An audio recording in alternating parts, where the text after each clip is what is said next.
It's good to be in Waukesha, Wisconsin, and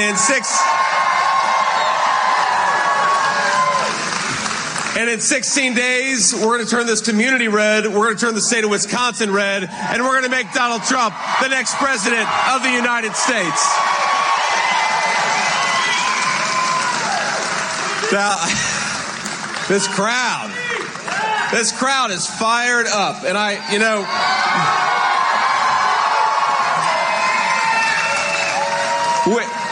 we started out today in Green Bay, Wisconsin, of course. And I told my team it is a high-risk proposition to come into Wisconsin on a Sunday when the Packers are playing a home game, because either we're going to have a fired-up crowd or a really pissed-off crowd. Today we got a fired-up crowd because the Packers won. They brought it home, and I'm grateful for them.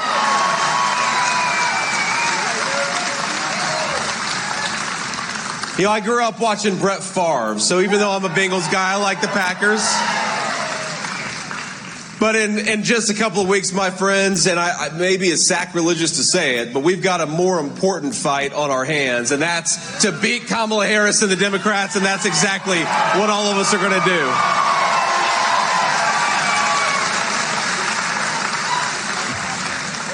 Now, I got to say, I've come to actually feel a little sorry for my Democratic colleague, Tim Walz, who's running with Kamala Harris. No. Think about it. Think about it. I've got the easiest job in American politics, and he's got the hardest job in American politics.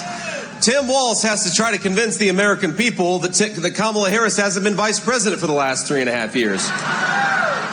Tim Walz has got to try to convince people that Kamala Harris didn't cast trillions of dollars in new spending, which shot inflation through the roof and made groceries unaffordable for American citizens. Tim Walz has got to convince the American people that Kamala Harris actually knows what she wants to do as president of the United States, and I just don't think anybody's buying it. Now, I, on the other hand, have the easiest job because I just have to remind people that when Donald Trump was president, inflation was 1.5%. It's pretty good. I just have to remind people that when Donald Trump was president, take-home pay was rising faster than it had in 40 years in the United States of America. And I just have to remind people that when Donald Trump was president, the southern border was secure and America was safe. And thank God for that.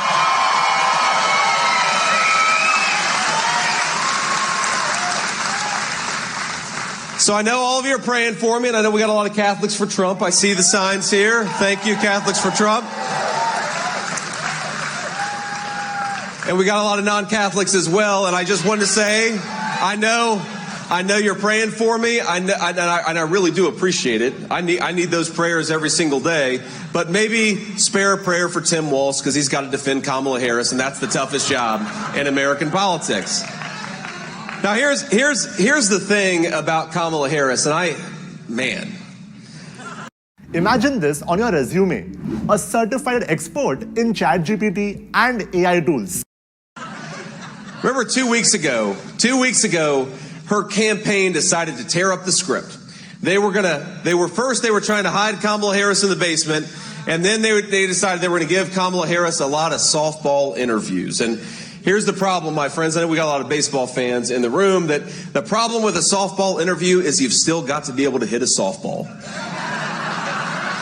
And every time Harris opens her mouth during one of these interviews, I think Donald Trump and I pick up about 100,000 new voters. So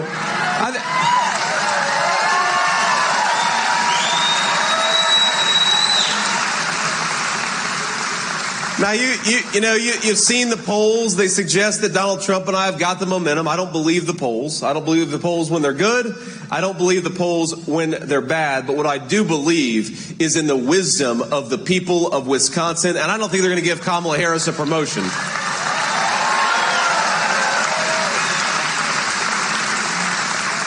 In fact, thanks to Kamala Harris's open border and sky-high grocery prices, I think the people of Wisconsin are going to say to Kamala Harris, you're fired, go back to San Francisco, where you belong. We want Donald Trump as our president.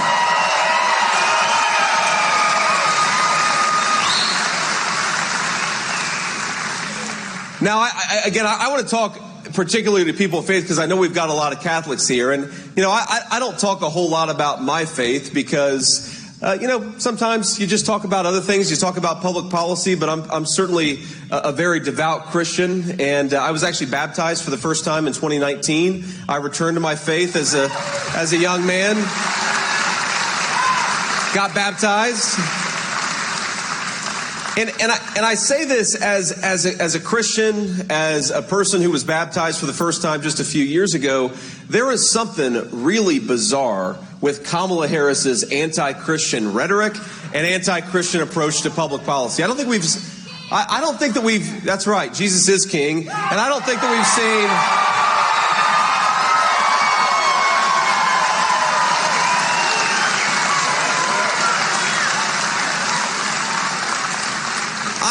I don't think that we've seen anything like this in modern American politics. You saw this video that Gretchen Whitmer, we know Gretchen Whitmer is, she's the governor of Michigan. That's right, I agree. But Gretchen Whitmer does this really bizarre thing where she acts like she's given somebody communion, but it's a Dorito. And of course, Gretchen Whitmer isn't like a minister of anything except for, a church I don't necessarily want to talk about. But think about how sacrilegious that is. And think about how offensive that is to every person. Frankly, whether you're a person of Christian faith or not, Donald Trump and I are going to fight for your right to live your values because that's what the First Amendment protects.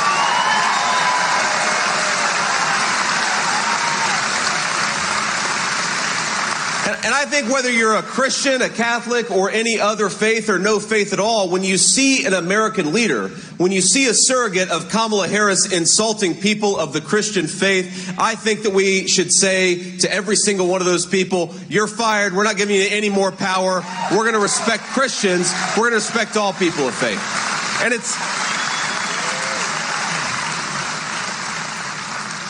it's not just, look, it's not just the symbolism. It's not just what they do. It's also the way that they've governed over the last couple of years. Remember, Kamala Harris has supported suing Catholic nuns to force them to perform procedures that violate their conscience. I think that's ridiculous. I think we're a big enough country where we can actually respect the right of people of faith to live according to their conscience and not try to force Kamala Harris's progressive values down their throat. Isn't that right? We're a big enough country to respect one another.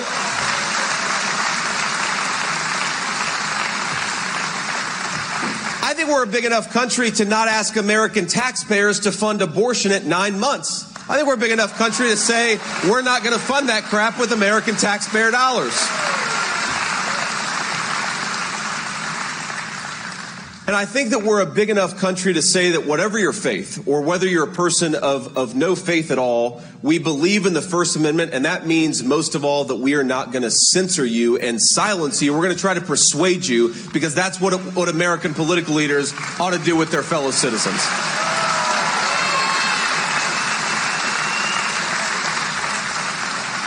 And that's really, my friends, I think what really sets, there's so many things that set, of course, Kamala Harris and Donald Trump apart, but I think that what you'll never hear Donald Trump say is that you should be prevented from saying something because I disagree with it. And yet Kamala Harris, every single action that she's taken, everything that she says, she'll often defend, not disagreeing reasonably, not persuading her fellow citizens, but trying to silence her fellow citizens. And I think a person who believes in it today, I think, in the modern American political debate, is that if you dare to believe in a secure southern border, Kamala Harris and her goons will call me a racist for daring to believe in American borders. Now, here's the crazy thing about this is people of common sense, black, white, brown, we believe in secure southern borders because we love this country and we want it to be secure. That is not a racist belief. That's a common sense belief.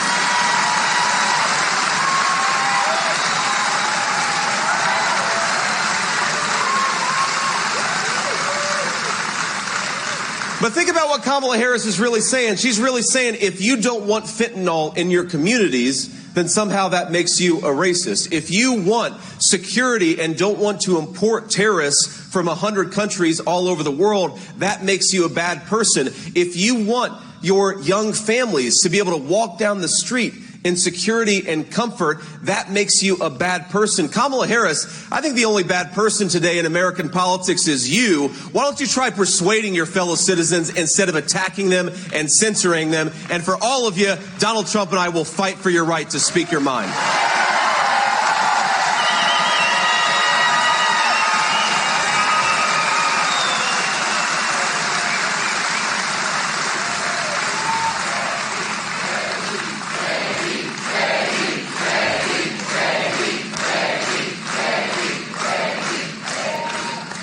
Now, I think the reason why Kamala is so obsessed with censorship is because her economic record is not something she wants to debate. It's why she stands up in front of audiences. And my friends, I'm just too, I'm not shameless enough to be able to do what Kamala Harris does. Well, she'll stand up in front of a crowd and say, on day one, we're going to tackle the affordability crisis affecting American families. Or on day one, we're going to secure the southern border. And I think anybody with an ounce of common sense is saying, Kamala Harris, day one was 1,400 days ago. What the hell have you been doing the whole time?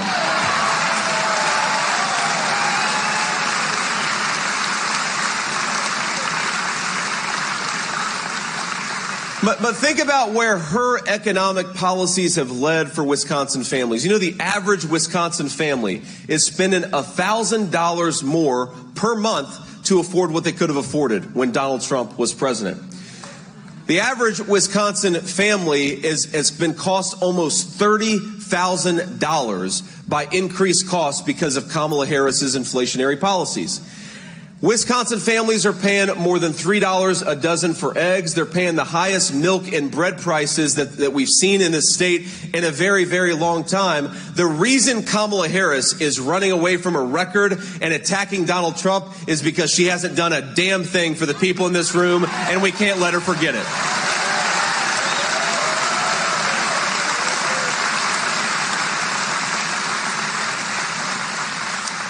Think about it. What Kamala Harris ought to be doing is saying, well, I did this and I did that, and that made your life better, and she can't do these things. She cannot run on her record, so she is running on a dishonesty that she's been nowhere near the Oval Office the last 3.5 years. Even though for 3 years we all saw her on TV bragging that she was the last person in the room when disastrous decisions were made, even when we saw her bragging for years that she was casting the tie-breaking votes on some of the worst pieces of the Biden administration policy, now you talk to Kamala Harris and you would think that she had never even met Joe Biden, much less served as his vice president for 3.5 years. And another way of thinking about this is Kamala Harris, her entire campaign is betting on the fact that she can lie to the American people. She's betting on all of us being dumb, and I think we're a hell of a lot smarter than Kamala Harris gives us credit for.